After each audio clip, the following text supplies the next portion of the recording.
When using the hand trick, we must be able to use reference angles to be aware of all students take calculus, the ASTC. Find the following values and be prepared to explain why the answer is positive, negative, or undefined. So for sine of pi over 3, this is normal sine, so I'm looking at my palm of my hand.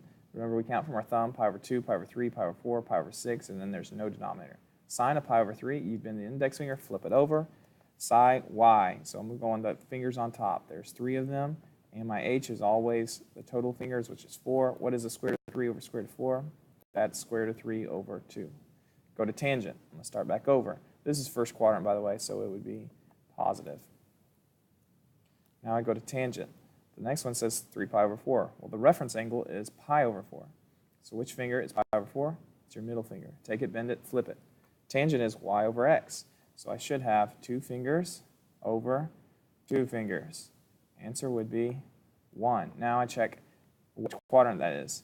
That is almost 1 whole pi. Almost 1 whole pi, which means it's here. Tangent is negative because sine owns this one. So this would be negative 1 for my value. Tangent is negative in sine's quadrant.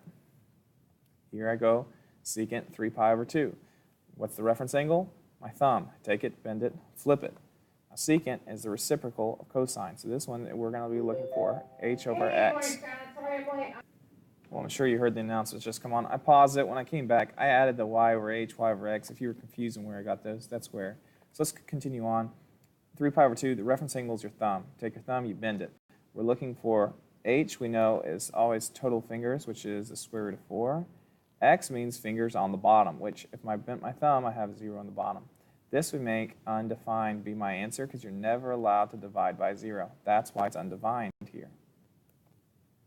So that would be my answer on this problem. And now cotangent. Psi y cos x, tangent is y over x. So cotangent is x over y. I take my thumb, I bend it, I flip it. I'm looking for x's, which are 0, over y's, which I have 4 of. Because y is on top, I have 4 fingers on top, 0 on the bottom. Anything, if 0 is on top, that simplifies to be 0. So this time, my answer is 0. So just be prepared to know how to do these and share out why you can do them this way.